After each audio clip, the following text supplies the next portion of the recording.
Always trust. We ask the question, what is needed in the world?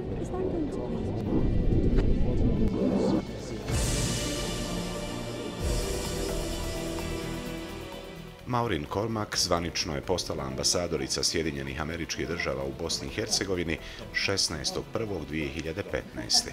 Prije dolaska u Sarajevo radila je u Washingtonu kao izvršni asistent u uredu specijalnog predsjedničkog izaslanika za globalnu koaliciju za borbu protiv ISIL-a, kao glavni zamjenik koordinatora u Birovu za međunarodne informativne programe i izvršni asistent u uredu podsekretara za javnu diplomaciju i odnose s javnošću. Prije toga obnašala je dužnost direktorice Ureda za zapadnoevropske zemlje, zamjenice direktora za Koreju te savjetnice u Komisiji za domovinsku sigurnost u Zastupničkom domu. Radila je kao službenik za medije u američkoj ambasadi u Seulu, kao zamjenica atašea za kulturu u ambasadi u Parizu i kao konzul u zapadnoj Francuskoj. Ambasadorica Cormack počela je raditi u State Departmentu 1989. godine kada je obnašala dužnost direktorice američkih centara u Južnoj Koreji i Poljskoj. Diplomirala je na Univerzitetu Illinoisa, magistrirala međunarodne odnose na Univerzitetu Chicago. Tečno govori francuski jezik, a učila je bosanski, poljski, korejski i španjolski. Govoreći o rezultatima izbora u Srebrenici, ambasadorica Cormack između ostalo kaže: zbog užasnog genocida, Srebrenica je poseban grad. Grad sa jedinstvenim statusom. Grad čija važnost seže daleko izvan granica Bosne i Hercegovine. Osim u Srebrenici, sa ambasadoricom smo razgovarali i o Stocu, Mostaru, bosansko-hercegovačkom putu u Europsku uniju i posebno u NATO i američkoj podršci zemlje. Thank you. Thank you very much for your time, and of course, we're welcome to our show, Talk to Al Jazeera. And on the beginning, I would like to ask you, where is Bosnia and Herzegovina on the map of American interests today? Well, first of all, it's my #1 priority. Okay. And I am very invested in helping Bosnia and Herzegovina move forward to its own stated goals, which are to join the EU, join NATO, and build a country that really works for its citizens. You know, the world is complicated today. You work in the journalism field. There are many competing interests. But our goal for Europe is a Europe whole, free, and at peace. And very clearly, the Balkans, with the great amount of history here, are a key component of that goal. And among those, Bosnia and Herzegovina really matters. When I was going through my consultations in Washington before coming here, every American of my generation worked either in Bosnia and Herzegovina in the 1990s or on the issues concerning this country. And so people have a really emotional attachment, right? They have friends here. They care about the future of this country. And I think that's important for Bosnia and Herzegovina. At the same time, obviously, the situation here is changing. Bosnia itself is moving towards Europe. They have taken very concrete steps in that direction. And we need to have our own relationship evolve from one where, you know, we really came in to help after the war to much more of a partnership relationship where we're moving forward together. But the United States really is a great friend and ally of Bosnia and Herzegovina, and that is not going to change. You mentioned the world's situation. Has there been a global shift in geopolitical interest to the extent that it might significantly affect the future of this part of the world, of course, including Bosnia and Herzegovina? I'm referring, among other things, to the increased Russian influence globally. Yeah, we obviously see many challenges in the world today. Russia's role is one of those, the whole issue in the Middle East with the wars that have evolved there. Clearly, what we think is that Bosnia and Herzegovina's future, which the citizens themselves have defined, is most positive if they move, as they are committed to doing, towards the EU, towards NATO. This is a country that half of their exports go to the European Union. Honestly, when you look at the Republika Srpska, it's almost 75% of their exports that are sold to Europe. That doesn't mean that an economic relationship with Russia shouldn't happen. Obviously, I think that for a country, global exchange, global trade is important with all of the possible partners. But I hope that the citizens here remain focused on the goal of European and Euro-Atlantic integration. And what is your assessment of the position taken by the international community, that is, its representatives here towards Bosnia and Herzegovina? You know, I think that the international community shares a real commitment to a positive future for this country. Whether those are members of the Peace Implementation Council, whether it's the European Union and the United Nations and the OSCE, the OHR, we have worked together really closely over the years to help Bosnia and Herzegovina move forward, to help the citizens develop a better life, education, jobs, and economy. It's been frustrating because there have been a lot of challenges along the way, political challenges for the most part. But I think that we have a very strong shared commitment to this country. And what is your opinion on the initiatives to change the Dayton Peace Agreement? One of those comes neighboring Croatia, and its president announced she will ask for the American support for the initiative. You know, it's no secret that the United States has worked for many years to make the government of Bosnia and Herzegovina more functional, more efficient, more able to respond to the demands of its own citizens. And we've had challenges in trying to accomplish that, political challenges here on the ground. So it's very clear that the citizens of Bosnia and Herzegovina need to make the decision that that is a goal they want to work for. Their politicians have to be brought on board for that goal. And at that point, honestly, I think that that is a normal part of the process of moving towards the European Union. My understanding is that Croatia amended 12 chapters of its constitution before joining the EU. All new members have gone through that process of adapting their legal system, their judicial system, their political system to the European Union acquis. And I think that this should not be a question that frightens people here. I think it's a question that citizens should be debating. You know, what is the first change that would be very practical, that would help us as part of our ongoing reform agenda? So I think we all need to be having that conversation. You mentioned NATO, EU. Which specific obstacles in Bosnia and Herzegovina are facing on its EU and NATO road, in your opinion? I think that NATO and the EU are both important processes for Bosnia and Herzegovina. As we look forward, I think the next step on the European Union is for Bosnia to receive the questionnaire, I gather, in the next couple of months.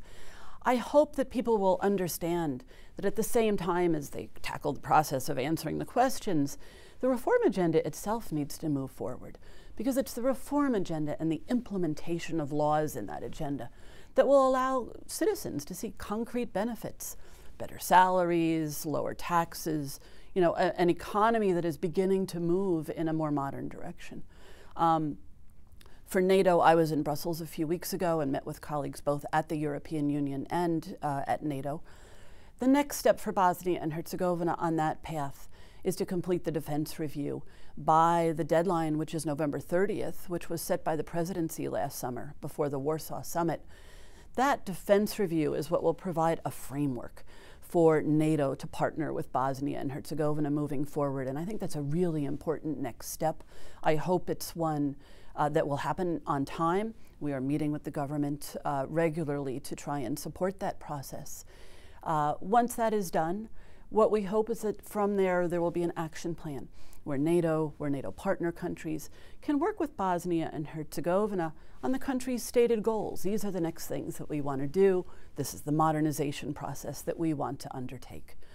You know, we all know that the Tallinn condition is still out there in order to activate MAP, but that does not mean that we have to wait for that. There is so much that we can do together between NATO and Bosnia and Herzegovina to strengthen that partnership in the meantime. And how do you see the position taken by the Bosnian politicians towards the actual needs of the citizens of that country? What are the largest problems this country is facing? Yeah, well, first of all, I think we all have to say that there are some politicians who we see really trying to work for the interests of the citizens. But overall, I find it very concerning and frustrating that so many politicians are focused on nationalism, on division, on easy topics that are emotional for people rather than tackling the real issues. You know, I do see Bosnia and Herzegovina as a country with enormous potential. I think that a few years of hard work on the reform agenda would allow this country to make serious economic progress. And when I travel from one end of this country to the other, people have the same concerns.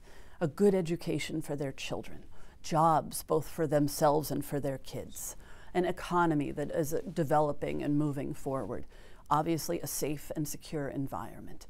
These are things that can be accomplished if you just put your mind to it.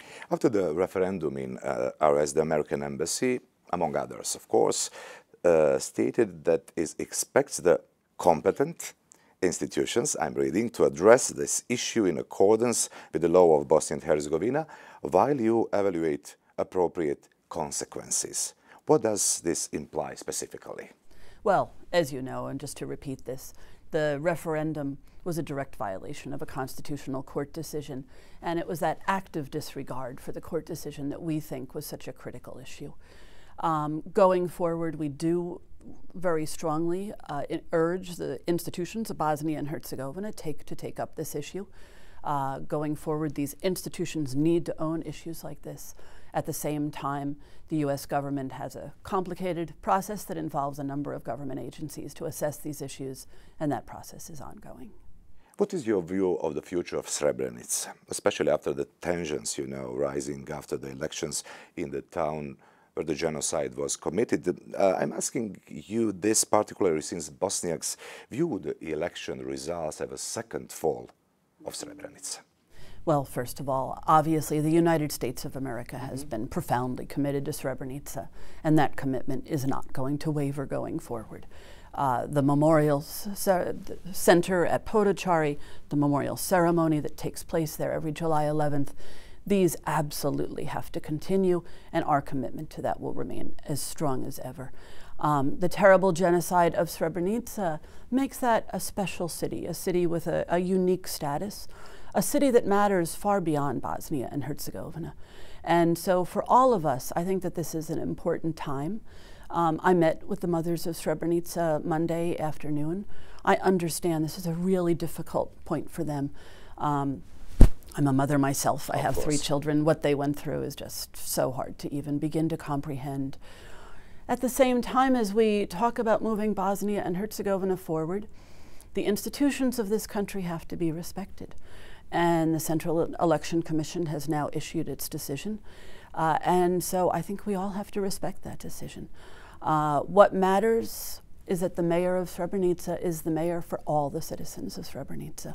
And everyone needs to work with him, with the city council, with the citizens, to ensure that as he takes over the mayor position, that he really respects that fact and that he respects the history of the city of Srebrenica.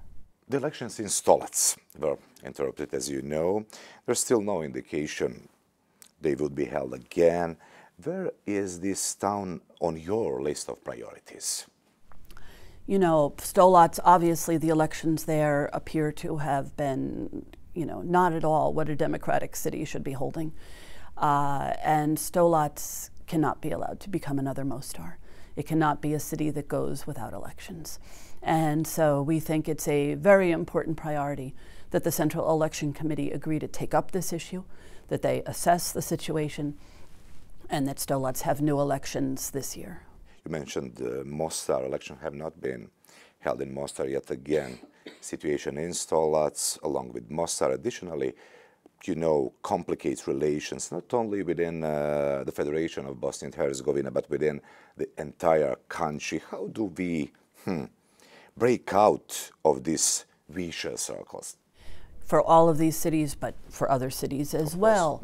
I think that the key is really helping people to move forward. It is education, it's jobs, it's economic development. And so here at the U.S. Embassy, and often with partners, with the UN, with the Swedish and Swiss development agencies, German colleagues and others, we work on projects that range from a civic education program in the schools that teaches children from a very young age how to engage in very practical ways in their towns. Every year at the Parliament, I join the final project of the civic education Civitas program, and kids come and have developed anti-bullying programs in their schools, working with the city to fix problems with the water pipes, very concrete things. Our USAID program works with farmers, with small businesses to try and develop jobs. We work with women to try and develop economic opportunities for them. This is what politicians of this country need to focus on. Concrete ways to help their own citizens develop better lives. When I go and meet with people, they don't tell me I want to fight with my neighbors. They tell me I want to work with my neighbors to make everything better for all of us. And that is the goal we all need to support. You are quite often out and among the citizens of Bosnia and Herzegovina. Do they accept your considering the position taken by the part of Bosnian politicians from RS towards the American administration in the country? And generally, what do they tell you, citizens of Bosnia and Herzegovina? Yeah, I have traveled all over the country. I really feel like you don't understand a country unless you travel to all corners and meet citizens from all the different regions. You know, I was up in BiH and Sazin last week. I toured beautiful Una Park. And up there I heard from citizens about, you know, the work that they're doing to develop their economy, the challenges they have. They're very close to Europe, but their border crossing issues are significant, concrete economic issues. I hear the same things in the Republika Srpska. You know, when I was in Bijeljina, I went to the green market and I met with some of the sellers. They have really big economic challenges. And, you know, I know I saw some pictures from Bijeljina. It was really, really nice. Yeah, I love talking to real people. They're all so hospitable and so nice. And they're very honest. And so people, I think, need that kind of communication, you know. Yes, oh, I think so too. I did town halls around the Republika Srpska, you know, and no one challenged me politically. They all talked about the programs that we have done.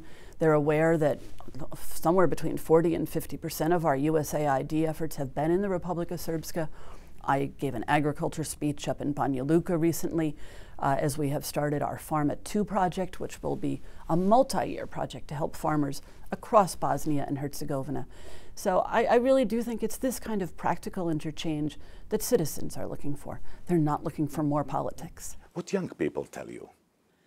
You met all the time with the young people. Yeah, younger people tell me that most of them don't see a future here in Bosnia and Herzegovina, and I find that heartbreaking. They think that in order to get a good job, they have to go to Europe, to the United States, to Australia. You know, and so what I say to them is, first of all, I mean, I support international education and exchanges. This is my life. I say to every one of them, please come back and help build the future of your country.